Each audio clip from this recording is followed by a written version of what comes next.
I'd like to invite us to explore love and silence, love and solitude as a theme for our exploration today.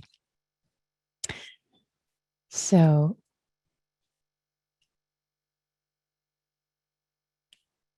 a lot of times we might think that this idea of love is only relational. It's only when we're in relationship with others, whereas actually, when we come together or on our own, when we practice cultivating metta, loving kindness, friendliness, we take refuge in seclusion. We take refuge in silence. We take refuge in our hearts, away from the busyness of our lives, interacting with other people, in order to really tap into the sense of goodness, kindness, both for ourselves and for others. So this seclusion, this silence, is not a negative. It's not um, uh, a challenging. It's not a dearth, but it's actually rich with possibility. This seclusion, this silence, this taking refuge in the simplicity. So for us to really bring that into the forefront, because yes, of course, we know that, and yet to really honor this taking time away in seclusion of our minds, in solitude, giving our heart to it with loving it, not just because, oh, I have to be in solitude and I have to be alone, but actually relishing it. What a beautiful, amazing opportunity it is to do this.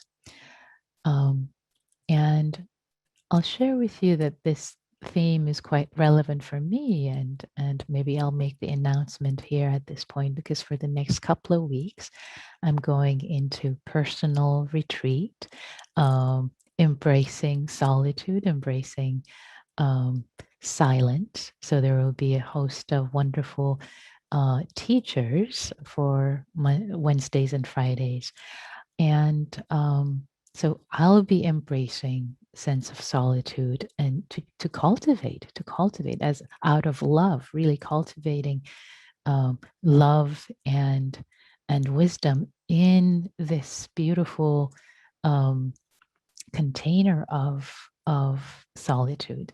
And I also want to bring this in because after a year of isolation, more than a year of isolation, many of us might not have a very friendly relationship to solitude anymore, thinking, oh, isolate. We might equate it to loneliness or isolation, whereas it's a beautiful thing.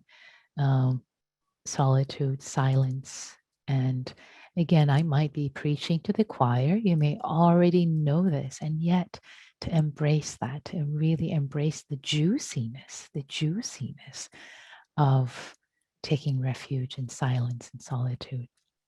Even if it may not be a couple of weeks, but it might be just for 30 minutes together, taking refuge. And before we start, I wanted to share a quote by Thomas Merton, the well-known priest and mystic, maybe one could call him. So this is the quote from Vocation to Solitude. Vocation to Solitude. So he says, to deliver oneself up, to hand oneself over, to trust oneself completely to the silence of a wide landscape of woods and hills, or sea, or desert, to sit still while the sun comes up over that land and fills its silence with light, to pray and work in the morning, and to labor and rest in the afternoon, and to sit still again in meditation in the evening when night falls upon that land, and when silence fills itself with darkness and with stars. This is a true and special vocation. There are few who are willing to become complete, who belong completely to such silence, to let it soak into their bones, to breathe nothing but silence, to feed on silence, and to turn the very substance of their life into a living and vigilant silence.